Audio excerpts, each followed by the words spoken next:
Hai, assalamualaikum teman-teman. Nah, kali ini aku mau menjelaskan tentang proses pengajuan KPR untuk di tahun 2020 ini. Untuk kalian semua yang penasaran dengan videonya, jangan lupa menonton sampai selesai ya. Selamat menonton.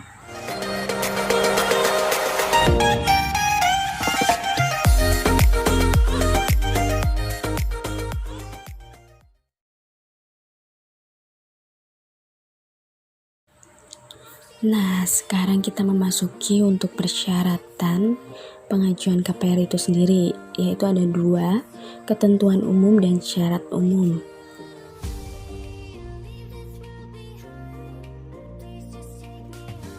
Nah, untuk ketentuan umumnya itu sendiri ada usia minimal 21 tahun, gaji minimal 3 juta sampai 4 juta, masa kerja minimal 1 tahun.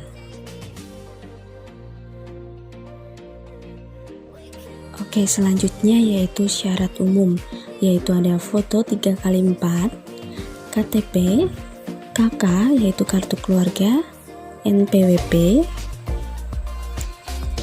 surat aktif kerja, SPT tahunan terakhir, rekening koran 3 bulan, slip gaji 3 bulan terakhir juga. Nah, jadi untuk syarat-syaratnya tersebut harus terpenuhi semua ya guys, jangan ada satupun yang terlewat.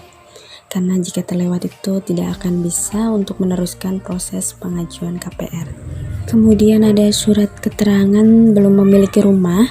Surat keterangan belum memiliki rumah ini harus atas nama pribadi ya guys, gak boleh untuk rumah orang tua atau keluarga, harus atas nama pribadi. Kemudian siapkan juga materai 6.000. Biasanya dibutuhkan sekitar kurang lebih 20 materai ya untuk awal pengisian berkas.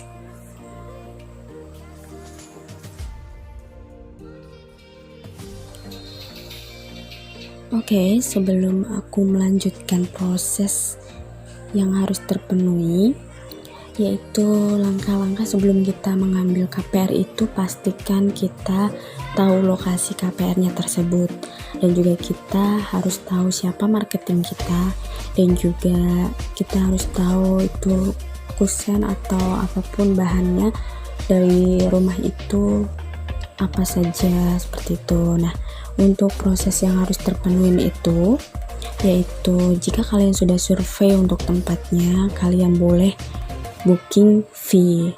Untuk booking fee-nya itu sendiri biasanya setiap perumahan KPR itu berbeda-beda ya guys ya, berkisar antara 1 juta, 2 juta, atau 3 juta, 4 juta, dan seterusnya. Nah, kebanyakan sih untuk KPR subsidi itu, untuk yang rendah itu biasanya booking fee hanya untuk 1 juta saja, namun ada juga yang bebas sampai 0 rupiah juga ada, itu tergantung untuk perumahannya ya guys. Untuk selanjutnya, setelah kita booking fee, biasanya kita dikasih formulir untuk mengisi data oleh marketingnya. Formulir data itu sendiri biasanya kita mengisi data-data kita seperti sesuai KTP, yang ada di KTP mengisi KTP, NPWP, kemudian ada juga kita mengisi data perusahaan kita seperti kita kerja di mana, kemudian gaji berapa, dan segala macam. Untuk selanjutnya yaitu setelah kita mengisi data, semuanya berkas sudah selesai dari kita, kemudian kita memberikan kembali formulir yang kita isi ke bagian marketingnya. Nah, kemudian dari pihak marketingnya itu memproses pengajuan ke pihak subsidinya.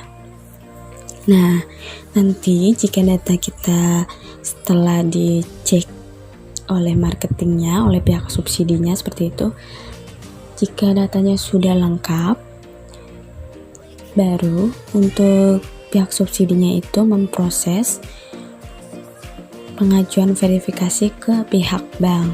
Nah, di sini nih kita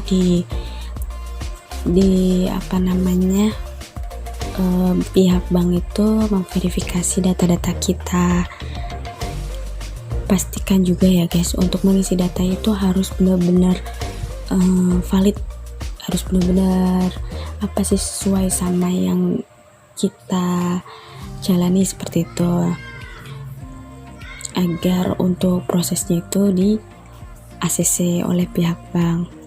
Nah, setelah pengajuan verifikasi bank, biasanya pihak bank melakukan wawancara. Namun ada juga yang tidak melakukan wawancara, itu seperti tahap ekspres seperti itu. Yang ekspres biasanya kita tidak melalui wawancara. Namun untuk yang seperti biasanya itu kita melalui wawancara ya. Untuk wawancaranya sendiri dari pihak bank itu kita ditanyakan sesuai apa yang kita isi di formulir seperti itu. Jadi kita dites untuk sesuai enggak dengan apa yang kita isi di formulir gitu. Nah, kemudian setelah wawancara biasanya pihak bank itu melakukan proses pengajuan dana ya, oleh bank itu sendiri, oleh bank BTN ya biasanya subsidi. Nah, jika kita datanya valid dan pihak bank itu ACC memverifikasi datanya, nah nanti kita akan yang dinamakan turun uang dari bank seperti itu. Nah, biasanya ada juga yang misalnya kita beli rumah 158 juta, itu uang dari bank itu bisa turun semua, atau juga ada juga yang hanya turun sekitar 140 jutaan, jadi sisanya kita bayar, dan itu yang kita bayar itu adalah terhitung sebagai DP ya guys ya. Nah, kemudian jika uangnya sudah turun, maka kita biasanya ada penjadwalan untuk akad kredit.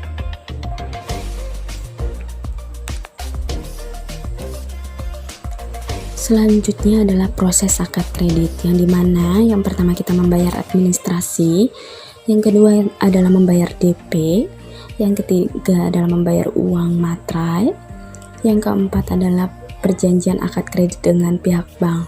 Nah, membayar uang materai ini biasanya kita hanya membayar dengan kekurangan materai yang kita kurang dari pengisian formulir tersebut. Jadi kekurangannya kita bayar pada saat akad kredit. Nah, kemudian untuk perjanjiannya itu sendiri biasanya kita tanda tangan di atas kertas dari pihak bank tersebut. Nah, kita juga dijelaskan untuk tiap bulannya kita membayar berapa cicilannya, dan jika kita tidak membayar juga dendanya apa seperti itu. Jadi nanti semuanya dijelaskan saat akad kredit.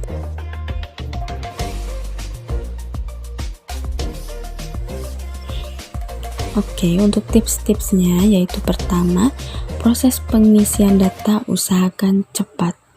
Nah, semakin cepat kita mengisi data, semakin cepat juga kita melakukan proses step by step. Nah, yang kedua yaitu pengisian datanya harus benar. Kalau misalnya datanya tidak benar dan ketahuan tidak valid oleh pihak bank, nanti kita akan ditolak pengajuan subsidinya. Nah, untuk yang ketiga adalah komunikasi baik dengan marketing. Usahakan itu ya guys, karena biar gimana pun marketing itu yang membantu kita proses dari awal sampai akhir. Kalau untuk dari awalnya aja marketingnya tidak bisa berkomunikasi baik dengan kita, bagaimana dengan proses-proses selanjutnya seperti itu. Jadi usahakan pilih marketing yang berkomunikasi dengan kita tuh enak gitu ya. Oke, sekian dulu penjelasan dari aku, video dari aku. Jika kalian suka dengan video aku, jangan lupa like. Dan juga jika kalian punya ide-ide yang harus aku upload gitu, jangan lupa komen di bawah ya guys ya. Dan jangan lupa share jika videonya itu bermanfaat untuk orang lain. Dan juga jangan lupa subscribe. Oke, thank you.